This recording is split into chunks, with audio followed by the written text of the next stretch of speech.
Heart beat scan ఒక్క second లోనే world class 640 slide CT scan ఇప్పుడు మీ విస్టా ఇమేజింగ్ బంజారా హిల్స్ లో.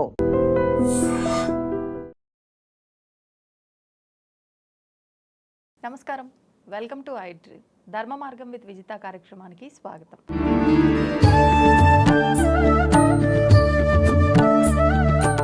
ప్రస్తుతం మనతో పాటు ఉన్నారు ప్రముఖ ఆధ్యాత్మికవేత్త జ్యోతిష పండితులు సుభాష్ శర్మ గారు. ఇప్పుడు గురుగారితో మాట్లాడి మరిన్ని విషయాలు తెలుసుకుందాం. నమస్కారం గురుగారు. శ్రీమాత్రే నమః అండి. శ్రావణ మాసంలో వచ్చే శుక్రవారాల పూజా విధానం గురించి, అదేవిధంగా మనం రెండవ శుక్రవారం రోజున పౌర్ణమికి ముందు వచ్చే శుక్రవారం వరలక్ష్మి అమ్మవారి వ్రతం కూడా జరుపుకుంటూ ఉంటారు. ఆ వ్రత విధానం గురించి కూడా తెలియజేయండి. తప్పకుండా అండి. ముందుగా వీక్షిస్తున్న ప్రేక్షకులందరికీ శ్రీమాత్రే నమః, శ్రీ గురుభ్యో నమః. ఓం నమో దేవ్యై మహాదేవ్యై శివాయై సతతం నమః. నమ ప్రకృత్యై భద్రాయై నిహతాం ప్రణతాస్మిత. ఐశ్వర్యానికి ప్రతీకగా, అలాగే ఆనందానికి ప్రతీకగా చేసుకునేటటువంటి వ్రతమే వరలక్ష్మీదేవి యొక్క వ్రతం. వరలక్ష్మి అన్నదానికి అర్థం ఏంటి అంటే, చాలామంది లక్ష్మి అంటే డబ్బే అని అనుకుంటుంటారు. కానీ డబ్బు కంటే గొప్పనైనటువంటివి మనకు 8 రకాలైనటువంటి సుఖభోగాలు ఉన్నాయి. వాటన్నిటినీ కలిపితే లక్ష్మి అని పేరు. ఇక్కడ లక్ష్మి అంటే దానికి కేవలం డబ్బుకే ప్రాధాన్యత ఇచ్చేసి, లక్ష్మి అంటే కేవలం ధనము అనేటటువంటి భ్రమలో పడిపోతున్నారు. కానీ ధనము అన్నదానికి అర్థము కేవలం లక్ష్మి అనేటటువంటిదే కాదు. ఎందుకంటే లక్ష్మీదేవి చంచలమైనటువంటిది. ఒక దగ్గర ఉన్న ఆ డబ్బు ఒక దగ్గర ఆగిపోయినా దానికి పెద్ద విలువ అంటూ ఏమీ ఉండదు. అందుకే లక్ష్మీదేవిని చంచల లక్ష్మి అని పిలుస్తూ ఉంటారు. ఎందుకంటే ఎవరి పుణ్యాన్ని బట్టి వాళ్ళ దగ్గర ఆ పుణ్యం ఉన్నంతసేపు ఉండి, ఆ పుణ్యం తరిగిపోయింది అయిపోయిందంటే వెంటనే అక్కడి నుంచి వెళ్ళిపోతుంది. ఒక్క క్షణం కూడా ఆలోచించదు. కాబట్టి పుణ్యాన్ని బట్టే లక్ష్మి. ఆ పుణ్యాన్ని బట్టి లక్ష్మి అంటే అర్థం ఏంటి అంటే, నీ జీవితంలో సంతోషంగా ఉండడము, నువ్వు అనుకున్నది సాధించడము, నీ యొక్క దైవత్వ అంటే నీకున్నటువంటి గొప్పనైనటువంటి లక్షణాలను ఇతరులకు ధారపోయడము, అంటే విద్య కావచ్చు, వివేకం కావచ్చు, జ్ఞానం కావచ్చు. అలాగే నువ్వు భార్యా బిడ్డలతో సంతోషంగా ఉన్నావు అనుకోవడము, నీకు ఎవరి ముందర చేయి జాచకుండా నీ జీవితం అద్భుతంగా ఉంది అనుకోవడము, అలాగే నువ్వు ఆరోగ్యంగా ఉన్నావు అనుకోవడం, ఇవన్నీ కూడా లక్ష్మీప్రదమైనటువంటి విధానాలుగా చెప్పడం జరిగింది. కాబట్టి లక్ష్మి అంటే ఈ వరాలనిచ్చేటటువంటి తల్లి. కాకపోతే ఆ తల్లి మనకు చల్లని చూపుగా, నువ్వు పేదరికంలో ఉంటే నేను ధనవంతుడిగా మార్చేటటువంటి అవతారం కూడా లక్ష్మీదేవి యొక్క అవతారం. కాబట్టి ఈ వరలక్ష్మీదేవి యొక్క వ్రతము శ్రావణ మాసంలో పౌర్ణిమకు ముందుగా వచ్చేటటువంటి శుక్రవారం నాడు వరలక్ష్మీదేవి యొక్క వ్రతం చేసుకో. అంటే శ్రావణ మాసంలో రెండవ శుక్రవారము వరలక్ష్మీదేవి యొక్క వ్రతం చేసుకో. ఈ మధ్యకాలంలో సోషల్ మీడియాలో చాలా మట్టుకు వింటూ ఉన్నాము. ఏంటి అంటే, శుక్రవారం పౌర్ణమి రోజున కూడా వచ్చింది కదా, పౌర్ణమి రోజున చేసుకోవాలా లేదా రెండవ పౌర్ణమికి ముందుగా వచ్చే శుక్రవారం చేసుకోవాలా? చాలామంది అడిగారు. శాస్త్రంలో మీకు వ్రతకథలో కూడా చెప్పారు, పౌర్ణమికి ముందుగా వచ్చేటటువంటి శుక్రవారము నాడే వ్రతం చేసుకోవాలి తప్ప, అంటే రెండవ శుక్రవారమే వ్రతం చేసుకోవాలి తప్ప పౌర్ణమి రోజు ఏ వారం వచ్చినా అది అందుబాటులోకి ఉండదు. కాబట్టి మీరు మూడవ శుక్రవారం కానీ 4వ శుక్రవారం కానీ ఎవరికి చెప్పారు అంటే, మీకు సమయం కుదరనప్పుడు, మీకు అందుబాటులో లేనప్పుడు, మీకు ఏదైనా ఇబ్బంది కలిగినప్పుడు మీరు 3వ శుక్రవారం కానీ 4వ శుక్రవారం కానీ వినియోగించుకోవాలి తప్ప వరలక్ష్మీదేవి యొక్క వ్రతము తప్పకుండా రెండవ శుక్రవారము నాడే చేసుకోవాలి. ఎలా చేసుకోవాలి అనేటటువంటిది కూడా శాస్త్రంలో చెప్పారు. నువ్వు ఎప్పుడైతే వ్రతం చేసుకుంటున్నావో ఆ రోజున సూర్యోదయానికి పూర్వమే నిద్ర లేవాలి. లక్ష్మీదేవి ఉండేటటువంటి స్థలాలు ఎలా ఉండాలి అంటే, శుచిగా, శుభ్రతగా, అలాగే నీ ఇల్లంతా కూడా సుగంధ ద్రవ్యాలతో ఉండాలి అనేటటువంటిది లక్ష్మీదేవికి ఉన్నటువంటి గొప్పనైనటువంటి గుర్తింపు. అంటే లక్ష్మీదేవి ఎక్కడెక్కడ ఉంటుంది అని చెప్పడానికి శాస్త్రంలో కొన్ని గుర్తులు ఇచ్చారు, అంటే హింట్స్. ఏంటంటే, ఎక్కడైతే ఆనందం ఉంటుందో, ఎక్కడనైతే సువాసనలు వెదజల్లుతాయో, ఏ ఇంట్లోనైతే అసలు ఏడుపు పెడబబ్బులు ఉండవో, ఏ ఇంట్లోనైతే ఆరోగ్యము సంతోషం ఉంటుందో, ఏ ఇంట్లోనైతే నిత్య దీపారాధన ఉంటుందో, ఏ ఇంట్లోనైతే ఎక్కువగా భగవంతుని యొక్క అర్చనలు జరుగుతాయో అక్కడ లక్ష్మీదేవి తిష్ట వేసి కూర్చుంటుందట. కాబట్టి వరలక్ష్మీదేవి యొక్క వ్రతం చేసుకునే ప్రతి ఒక్కరూ కూడా తప్పకుండా వాళ్ళందరూ కూడా శుచిగా, శుభ్రతగా ఉండాలి. ఇంటిని శుభ్రంగా పెట్టుకోవాలి, ఇంటికి మామిడి తోరణాలు కట్టుకోవాలి. రెండో విషయం ఏంటంటే, ఎక్కడైతే వ్రతం చేస్తున్నారు, ఈ మధ్యకాలంలో ఇల్లు శుభ్రంగా ఉంది అనడానికి మేము డెటాల్తో కడిగేసామండి, లేదా మేము ఇంట్లో సర్ఫ్తో కడిగేసామండి, లేదా మేము చక్కగా ఇల్లంతా క్లీన్ చేసుకున్నామండి. నువ్వు ఎంత క్లీన్ చేసుకున్నా, ఎక్కడైతే వ్రతం చేస్తున్నావో అక్కడ ఆవు పేడ, ఆవు మూత్రంతో అలికి ముగ్గులు వేస్తేనే ఆ ప్రదేశం నీకు శుచిగా, శుభ్రతగా ఉంటుంది, పరమ పవిత్రంగా మారుతుంది. నువ్వు ఇల్లంతా చేసుకోవాల్సిన పని లేదు.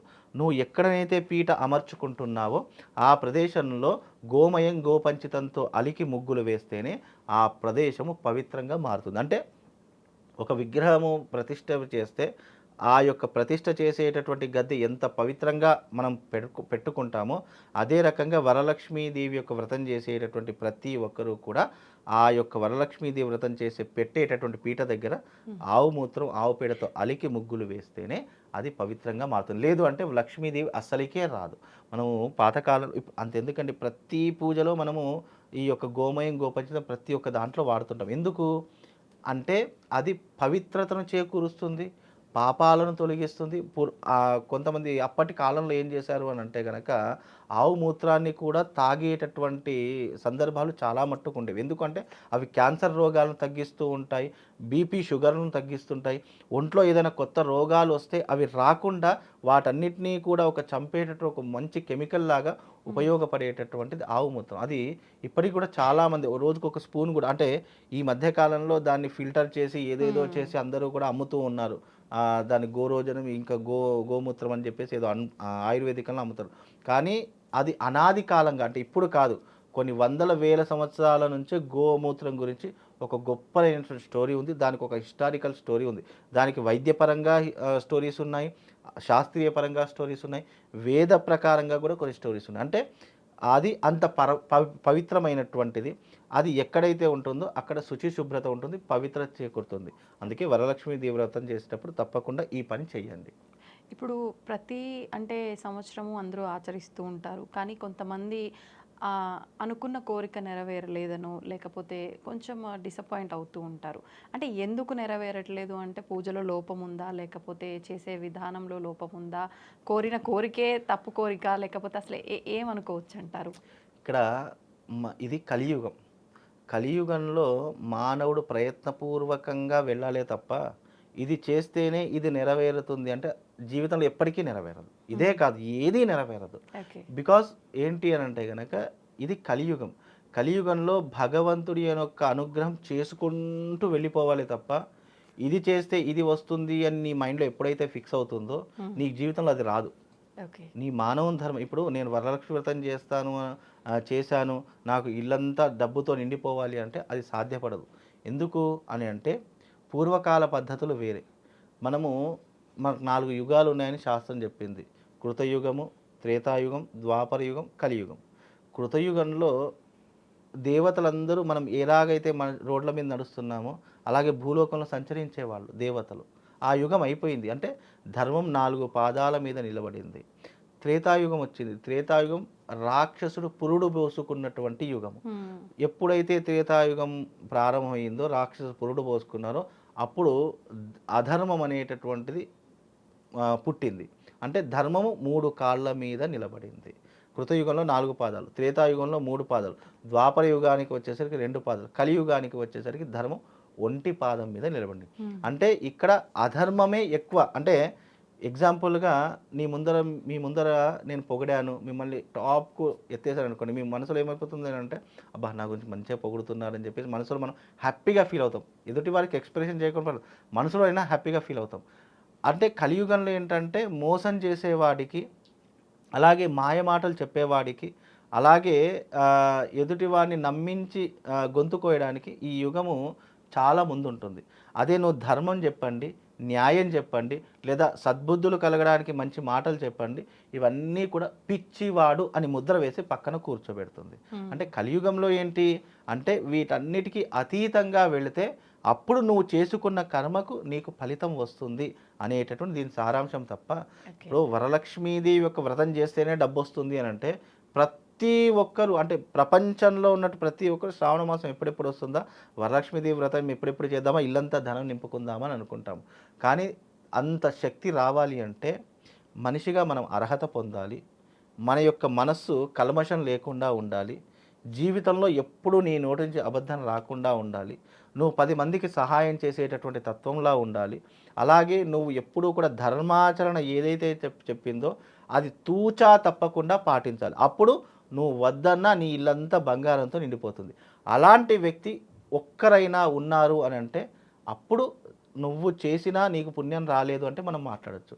కానీ ఇన్ని గుణాలు ఏ మనిషిలో కూడా ఈ కలియుగంలో ఉండవు. ఎందుకంటే నువ్వు ఎంత మంచిగా ఉన్నప్పటికీ నీ మనసులో ఎప్పుడో ఒకప్పుడు స్వార్థం అనేది లేకుండా, కల్మషం అనేది లేకుండా, ఈర్ష అసూయ లేకుండా, లేదా కనీసం నువ్వు ఒక నోటించి ఒక అబద్ధం ఆడకుండా మనిషి జీవితమే గడవదు. ఉదయం లేచినప్పటి నుంచి రాత్రి పడుకునేంత వరకు మనిషిలో ఈర్ష, అసూయ, ద్వేషము, రాగద్వేషాలు, లేదు అనంటే గనక కోపతాపాలు, ఆవేశాలు, ఓర్వలేనటువంటి తనాలు, లేదా అబద్ధాలు ఆడడము, తాను బ్రతకడానికి ఎదుటి వాళ్ళని నాశనం చేయడానికి అబద్ధాలు ఆడుతూనే ఉంటాం. ఇన్ని కల్మషాల్లో పెట్టుకొని నేను వ్రతం చేస్తున్నాను, నేను పూజ చేస్తున్నాను, నాకు అన్నీ రావాలి అంటే అది సాధ్యపడదు. నువ్వు మానవుడిగా పుట్టావు, నువ్వు ధర్మాన్ని ఆచరిస్తూనే వెళ్ళాలి. శ్రావణ మాసం వరలక్ష్మీదేవి వ్రతం చేయమని చెప్పారు. అంటే భవిష్యత్తులోనైనా నీకు డబ్బు అనేటటువంటి సమృద్ధిగా ఉండాలి అనేటటువంటి తత్వమే తప్ప వరలక్ష్మీదేవి వ్రతంలో నీకు చేస్తేనే గొప్పవాడైపోతావని ఏ శాస్త్రం కూడా చెప్పదు. కాబట్టి అది మన బిహేవియర్ మీద, మన నమ్మకం మీద, మన యొక్క దాని మీద ఆధారపడి ఉంటుందండి. ధన్యవాదాలు. Srimata. And for more videos, Please subscribe to iDream. Please subscribe to iDream. Please subscribe iDream. And please subscribe to iDream. For more videos, subscribe to iDream. please like, share and subscribe to the channel. Congratulations, iDream. Subscribe to iDream. Subscribe to iDream. So subscribe to iDream Media. iDream ki iDream team andarki huge congratulations. Please subscribe iDream Media. Please subscribe to iDream. Subscribe iDream. Please subscribe to iDream.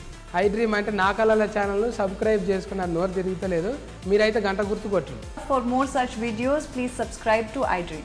Subscribe to iDream. Please subscribe to iDream. Please subscribe iDream Media. Please do subscribe to iDream. Please subscribe to iDream Media. For best entertainment and information, please subscribe iDream. And don't forget to subscribe to iDream.